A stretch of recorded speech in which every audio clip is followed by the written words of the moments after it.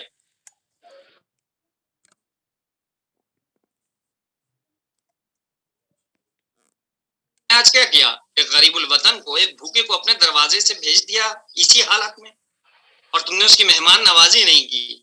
کہا میری شرط قبول نہیں کی، میری شرط یہ تھی کہ پہلے سجدہ کرے تیرے لیے، کھانا میں کھلا دیتا. پروردگار نے بڑا خوبصورت سا جواب دیا. جبرائیل کے ذریعے جواب یہ تھا کہ میں نے اسے 40 سال پالا ہے، اور اس 40 سالوں میں اس نے بت پرستی کی، میرا ایک سجدہ نہیں کیا. میں نے اس سے نعمتیں نہیں روکی، تو نے ایک سجدہ نہ کرنے پہ نعمت روک دی. کمال کی بات یہ تھی کہ ابراہیم دوڑتے ہوئے گئے، اسے لے کے آئے.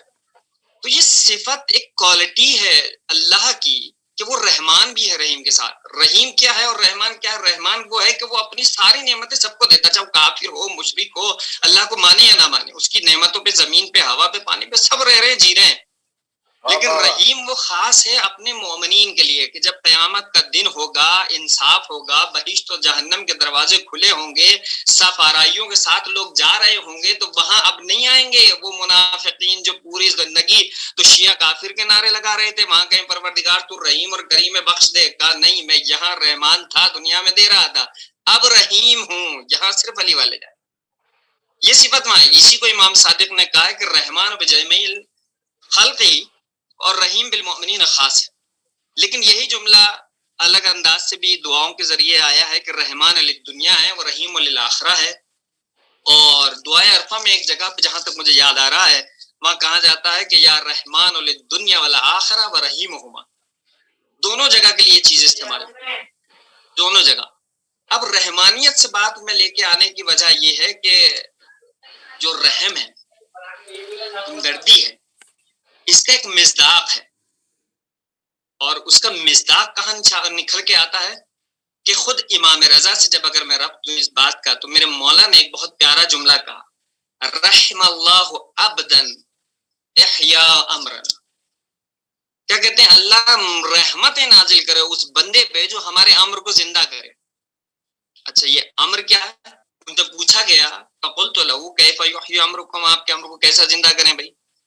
مولا کہتے ہیں قال یتعلم علومنا ویعلمہم الناس، ہماری تعلیم حاصل کرو، علوم کو لو اور اسے لوگوں تک پہنچاؤ. اور آخری جملہ جو سنہرے حرفوں میں لکھا جانا چاہیے وہ ہے کہ ان الناس لو علموا محاسن کلامنا لاتبعونا.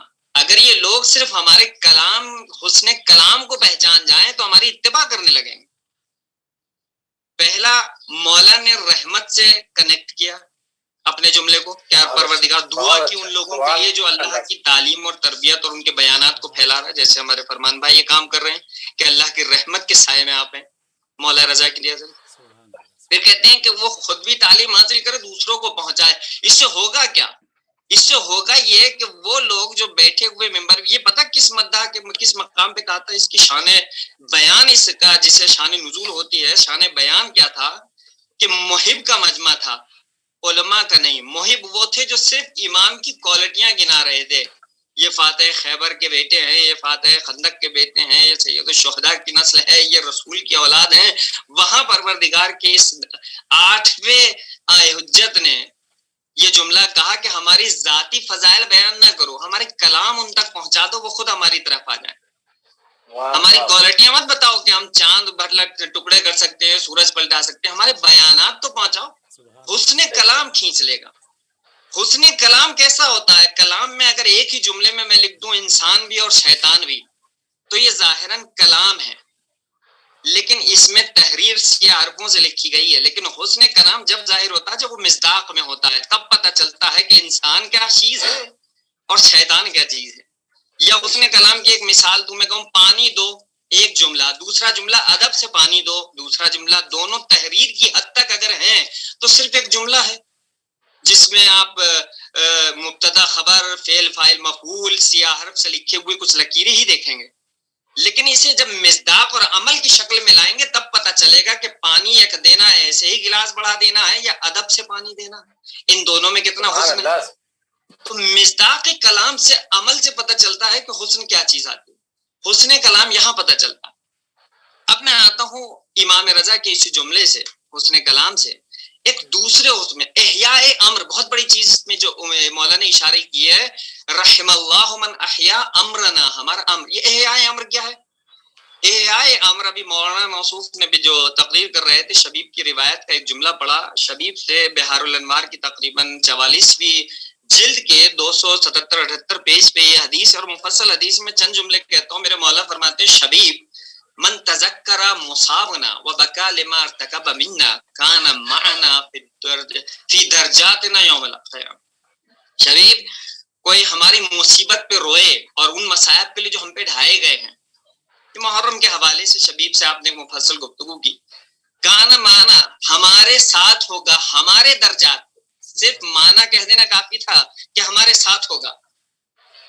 درجات نا یوم القیامہ، ہماری پوسٹ ہمارے درجوں کے ساتھ ہوگا. ایک آزادار کے لیے کا. دوسرا جملہ، ومن ذکر مصابنا فبکا او ابکا لم تبک عینہ یوم تبکی العیون. کہتے ہیں کہ اگر کوئی ہماری مصیبت پر روئے یا رلائے، لم تبکی عینہ یوم تبکی العیون، تو جس دن دنیا کی آنکھیں رو رہے ہوں گے نا، اس دن ان کی آنکھیں نہیں روئیں گی. وہ تعریف کی. آخری جملہ میرے مولا کا جسے میں اپنا مصداق کلام لے کے آیا ہوں، کہتے ہیں کہ من جلس مجلسا یحیی فیہ امرنا، کہ جو مجلس میں حسین میں شرکت کرے، بیٹھے، یحیی فیہ امرنا، اور ہمارے امر کو زندہ کرے. دیکھیں آئی نا امر کی بات، رحم اللہ من احیی امرنا، ہمارے امر کو زندہ کرے اللہ رحمت دے گا. وہاں تعلیم کی بات تھی یا مجلس کی بات؟ یحیی امرنا لم یمت قلبہ یوم تموت القلوب، اس کا دل کبھی نہیں مرے گا جس دن سب کے دل ختم ہو جائے. واہ واہ کیا بات. کیا کہا؟ جلس مجلسا، ہمارے مجلس میں بیٹھے. اچھا مجلس کسے کہتے ہیں؟ ایک حدیث میں بتاؤں آپ کو، مجلس سے مراد یہ نہیں ہے کہ امام حسین کی مجلس میں کوئی فرش ہے. اب جیسے ہم بیٹھے ہیں، اس کو کوئی مجلس تو نہیں کہے گا. جو اصطلاح میں ہندوستان میں مجلس ہوتی ہے کہ جی امام باڑہ کھولا جائے، فرش بچھائے، پہلے مرثیہ ہو، تو جلسہ مجلسن کیا ہے؟ کہاں بیٹھے؟ کہیں بھی، کسی بھی حالت میں نہیں، خاص اصطلاح ہے. کہتے ہیں مجالست العلماء تمہارے لیے عبادت ہے. اب مجالست العلماء کیا ہے؟ اس کی شرح میں جاؤ، علماء کے ساتھ اٹھنا بیٹھنا، صرف بیٹھنے کے معنی میں نہیں ہے، اٹھنا، ان کے ساتھ رہنا، ان کے ساتھ چلنا. ایسا نہیں ہے کہ صرف عالم بیٹھ گیا تو اس کے ساتھ بیٹھ جاؤ تو ثواب ملے گا، کھڑا ہو کے کہیں جا رہا کچھ کہہ رہا تو اس کے ساتھ ثواب نہیں ہے. مجالست العلماء کا مطلب ہے اس کی ہمراہی، چاہے وہ بیٹھے یا کھڑا ہو یا چلے یا چاہ رہا ہے یا پی رہا ہے. علماء کو دیکھو، سیرت دیکھو اور ان سے سیکھو. اسی طرح مجلس کے لفظی معنی کیا ہیں؟ مقامی مجلس آپ کہہ لیں اسے، اس میں منطق کے اعتبار سے بیٹھنے کی جگہ مقتل کی طرح، جیسے مقتل کہتے ہیں قتل کی جگہ مجلس، بیٹھنے کی جگہ، اسی سے مجلس نکالا گیا جہاں جلوس کیا جاتا ہے، بیٹھے جاتے ہیں. یہ لفظ جلوس، جلسہ بیٹھنے کے معنی ہے، لیکن جلوس سے مطلب کیا ہے؟ راہ پیمائی ہو رہی ہے، جلوس نکل رہا ہے، لوگ بھیڑ لے کے نکل رہے ہیں.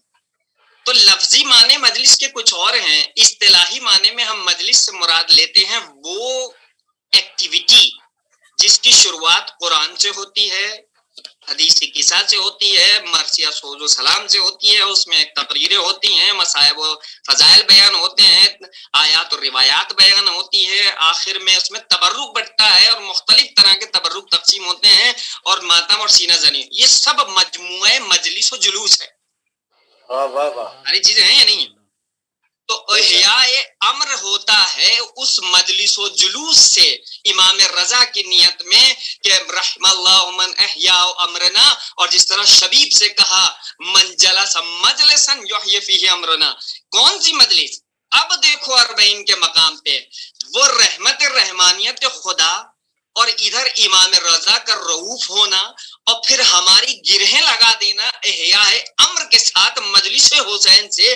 تو ایک ایسی مجلس میں تمہیں آج دینے جا رہا ہوں جس کے مصداق میں ہم نے اس کبھی مجلس نہیں کہا، ہم نے اسے پیادہ روی کہی، ہم نے اسے مشی کہی، ہم نے اسے 40 واک کا نام دیا، لیکن مجلس نہیں کہا. امام رضا اسے 40 کی 13 سے 14 دن کے عرصے سے لے کے جو 80 سے 110 کلومیٹر کی مشی بھی ہے، اس پورے کو مجلس کہہ رہے ہیں.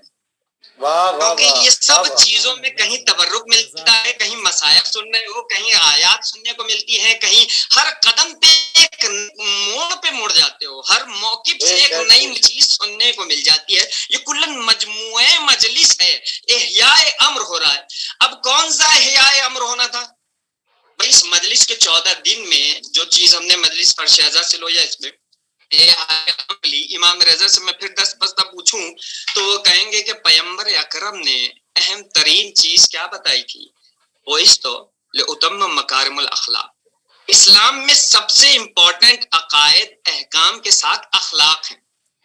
آپ اصول و فروع کو اگر دیکھیں گے تو اصول دین جڑ ہیں، فروع دین شاخیں ہیں.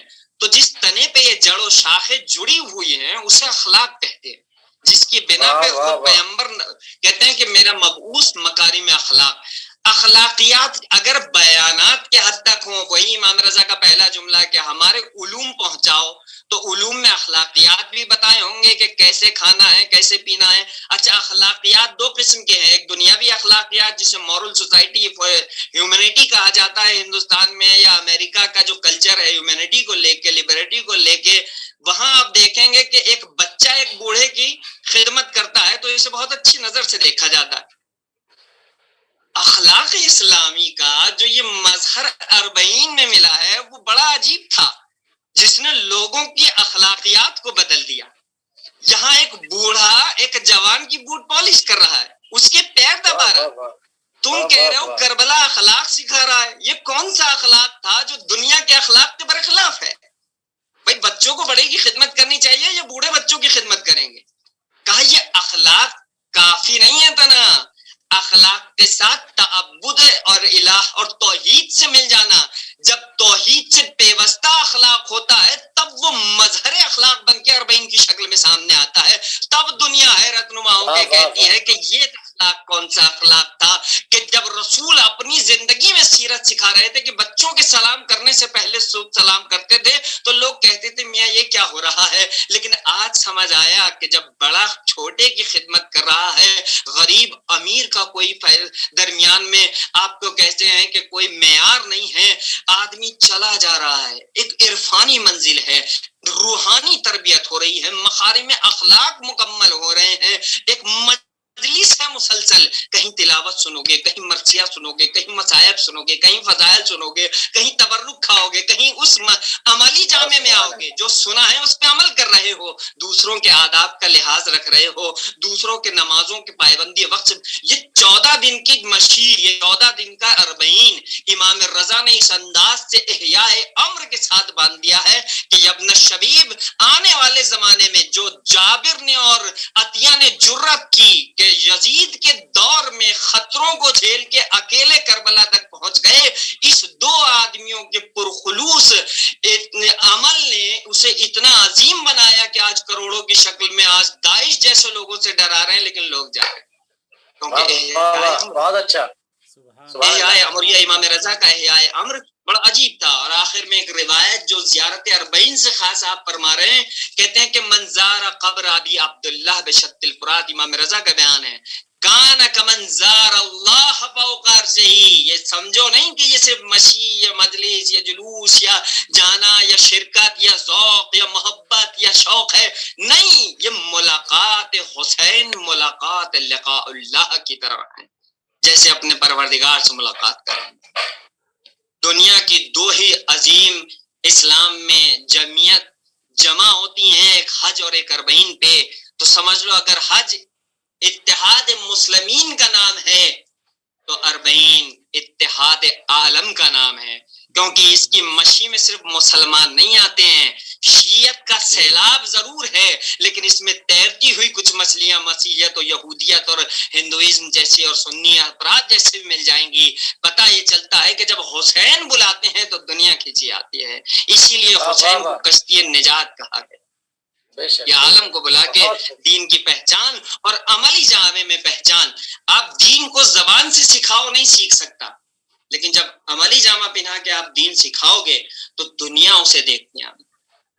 حسین نے کربلا میں عمل سے دنیا کو بتایا کہ حق پہ کون ہے اور باطل میں، ورنہ مکے میں تقریریں کی، مدینے سے نکلتے وقت تقریریں کی، مکے سے نکلتے وقت تقریریں کی، صرف تقریروں کا اثر نہیں تھا، لیکن جب عملی جامہ پہنایا، حق اور باطل کو روبرو کھڑا کر دیا، شہادتوں کا جام پیا، تب دنیا پہچانی۔ آج ہزاروں سال بعد بھی جب ہم عملی جامہ لے کے شیعت کو ابھرے ہیں تو دنیا نے شیعت کو پہچانا، اور اتنا پہچانیں گے کہ جب امام کا ظہور ہوگا تو امام یہ نہیں کہیں گے کہ میں امام میں وقت ہوں، یا اہل العالم اعرفوا اننی ابن عبداللہ، مجھے پہچانو میں ابا عبداللہ الحسین کی نسل اور ان کا بیٹا ہوں۔ آیت اللہ بہجت اس جملے کی شرح میں یہی کہتے ہیں کہ دنیا اربعین کے ذریعے اتنا پہچان چکی ہوگی امام حسین کو کہ امام زمانہ اپنی معرفی اپنے باپ امام حسن عسکری سے نہیں، رسول سے نہیں کریں گے، علی سے نہیں کریں گے، امام حسین کے نام سے کریں گے۔ واہ واہ واہ واہ، میں امام رضا کی حدیثوں کے ذریعے سے کربلا اور اربعین کی پروردگار ہمیں توفیق دے۔ جس طرح سے مولانا نے بتایا کہ کورونا کی وجہ سے ہم لوگ نہیں جا سکے ہیں اور کئی سال مسلسل اور نہ جانے آئندہ کتنے سال یہ پریشانی لاحق رہے گی، ہمارے درمیان سے اس وبا کو پروردگار اٹھا لے، مریضوں کو صحت عطا فرمائے، ظاہرین کو جلد از جلد کربلا بلا لے، اور ہمیں دوبارہ توفیق دے کہ تیری عبادت عظیمہ میں شریک ہو جائے۔ وآخر دعوانا الحمدللہ۔ بہت بہت بہت ہی خوبصورت کلام مولانا ظفر نقوی قازبینی صاحب بتا رہے تھے مشی کی کیا فضیلت ہے، اور امام رضا کے سارے جو ان کی اپنی مشہور قصے تھے وہ بہت ہی خوبصورت، بہت ہی نوجوانوں کے لیے بہت اچھی تقریر مولانا ظفر نقوی قازبینی صاحب کر رہے تھے۔ میں اب بنا کسی تمہید کے ساتھ مولانا غلام پنجتنی صاحب سے گزارش کروں گا کہ مولانا غلام پنجتنی صاحب آئیں اور اپنا خراج عقیدت یاد امام رضا اور اربعین امام حسین علیہ السلام میں خراج عقیدت پیش کریں۔ مولانا غلام پنجتنی صاحب جو ایران سے ہمارے ساتھ جڑے ہوئے ہیں، اور میرے خیال میں جو مولانا کا پیچھے کا روضہ دکھ رہا ہے وہ 8ویں امام کے روضے کے ساتھ روضے میں ہی ہے شاید وہ۔ مولانا آپ میوٹ ہیں، آپ میوٹ ہیں، آواز کھولیں آپ اپنی۔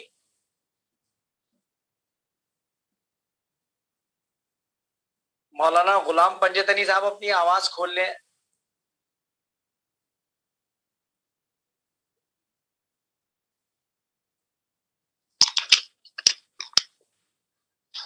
ابھی بھی نہیں کھلی ہے آقا، آواز نہیں کھلی آقا آپ کی۔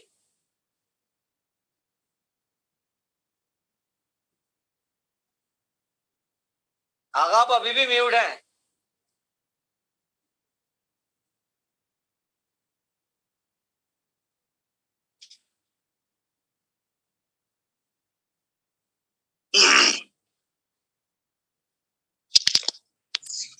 آئیے میں نہیں پتا، چونکہ انٹرنیٹ کی بہت زیادہ مشکل ہے، میں اس کے لیے معذرت خواہ ہوں، بار بار جو ہے انٹرنیٹ ہمارا کٹ جا رہا ہے، اس وجہ سے شاید میری آواز نہیں معلوم پہنچ پا رہی ہے یا نہیں پہنچ پا رہی ہے۔ بہرحال میں جو باتیں بیان کرنا چاہ رہا ہوں آواز بالکل پراپر آ رہی ہے، درمیان رکھتا ہوں اور آپ حضرات کے سامنے پیش کر رہا ہوں۔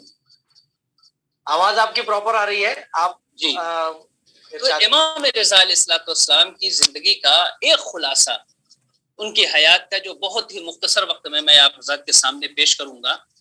سب سے پہلے امام کا نسب اگر دیکھا جائے اور نام، تو امام علیہ السلام کا نام علی ہے، اور آپ کا نسب علی ابن موسیٰ ابن جعفر ابن محمد ابن علی ابن حسین ابن علی ابن ابی طالب علیہ السلام، یہ آپ کا سلسلہ نسب ہے۔ اور آپ کے لقب کو دیکھا جائے تو آپ کے مشہور القاب میں سے ایک لقب رضا ہے، جس کے سلسلے سے امام محمد تقی علیہ السلام کی حدیث ہے، جس میں آپ ارشاد فرما رہے ہیں۔ میری آواز جا رہی ہے تو ذرا سا اشارہ کر دیجئے تاکہ میں اپنی بات جی آ رہی ہے، آواز آ رہی ہے، جاری رکھوں۔ گو ہے کہ پروردگار ہمیں توفیق دے کہ ہم اگلے سال تیری بارگاہ میں ضرور حاضر ہو جائیں میرے مالک۔ یہ ایام جو کہ اربعین کے ایام ہیں، ہم ہمیشہ ہمارا دل اربعین کے لیے منسوب رہتا ہے، اور ہر وقت ہر سال انسان اس طریقے سے جو لوگ ایک بار اربعین کی طرف جا چکے ہیں ان کا دل واقعی وہ جانتے ہیں، ان کے دلوں کی کیفیتوں کو وہ انسان جان سکتا ہے جو اربعین پہ جاتا ہو، جو اربعین پہ یعنی ایک اربعین پہ گیا ہوا انسان دوسرے اربعین پہ جانے والے انسان کی دل کی کیفیت کو جانتا ہے۔ یہ سلسلہ ہے جو حضرت حسین سے جڑا ہوا ہے، یہ ہر کسی کے نصیب میں نہیں ہوتا ہے کہ انسان کہتے کہ ہم وہاں گئے تھے، تو وہاں کے بارے میں فقط وہی جان سکتا ہے جو پہلے جا چکا ہوگا۔ تو بس اربعین بھی یہی ہے کہ انسان ہم دیکھ رہے ہیں، جس طریقے سے ہم دیکھ رہے ہیں کہ لوگ جا رہے ہیں، جانے والے جو جا رہے ہیں، لیکن ہمارا دل ہے کہ جو ہمارا دل فقط در حسین پر ہے، اپنے وجود کو در حسین پر نہیں لے کے جا سکتے۔ لیکن ہاں زان محترم، ہم یہ چاہ رہے ہیں کہ ہمیں کربلا نصیب ہو جائے۔ ہم یہیں سے امام کی بارگاہ میں سلام کرتے ہیں کہ مولا ہم یہیں سے سلام کر رہے ہیں۔ اس کا مطلب یہ نہیں کہ اگر ہم وہاں نہیں آ رہے تو ہمارے دل حسین کے راستے پر نہیں ہے۔ مولا ہم اگر وہاں نہیں آ رہے اس کا مطلب یہ نہیں ہے کہ ہمارا ذہن آپ کی بارگاہ پہ نہیں ہے۔ مولا ہم وہاں نہیں پہنچ پا رہے اس کا مطلب یہ نہیں ہے کہ ہماری آنکھیں نہیں ہیں۔ مولا ہم آپ کی بارگاہ میں حاضر ہونے کے لیے تڑپ رہے ہیں۔ ہماری سانسیں جانتی ہیں، ہمارا دل جانتا ہے، ہماری آنکھیں جانتی ہیں کہ ہم کتنے بے چین ہیں۔ ہم جس کے بارے میں بھی سن رہے ہیں کہ وہ اربعین پہ جا رہا ہے تو ہمارا دل بے چین ہو رہا ہے کہ کاش ہم بھی اربعین پہ چلے جاتے۔ آذان محترم، بس میں ایک مصائب کے چند جملے اور آپ کی عبادت کو تمام کر رہا ہوں۔ آذان محترم، اربعین ہم منانے آئے ہیں۔ ارے ذرا زینب کے دل سے پوچھے اربعین کیا ہے، ارے ذرا ام رباب کے دل سے پوچھے اربعین کیا ہے، ام لیلا کے دل سے پوچھے اربعین کیا ہے۔ آذان محترم، میں عرض کیا تھا کہ ہم اربعین پہ جاتے ہیں، تمام آسائشیں ہمیں نظر آ رہی ہیں، کوئی آ کر ہمیں تبرک دے رہا ہے تو کوئی آ کر اپنے خیمے میں لے کے جانے کو کہہ رہا ہے، ارے کوئی اس طریقے سے قدموں میں بیٹھا ہوا ہے کہ آ جاؤ ہمارے در پر آ جاؤ۔ آذان محترم، ذرا یہ راستہ جس راستے پہ ہم گزرتے ہیں نا، جو اربعین کا راستہ ہے، ذرا کربلا کے جو راستہ ہے، یہ نجف سے کوفہ اور کربلا کا راستہ، ذرا وہ لمحہ یاد کرے کہ جس لمحے میں اسی راستے سے زینب کبریٰ گزری ہوں گی، ارے اسی راستے سے ام رباب گزری ہوں گی، اسی راستے گزری ہوگی، لیکن ہم اگر گزر رہے ہیں، ہمیں کوئی پریشانی نہیں ہو رہی، ہمیں کوئی مشکل نہیں ہو رہی، ہمیں کوئی اذیت نہیں دے رہا، ہمیں تو ہر آدمی اپنی طرف لے کر جانے کو کھڑا ہوا ہے۔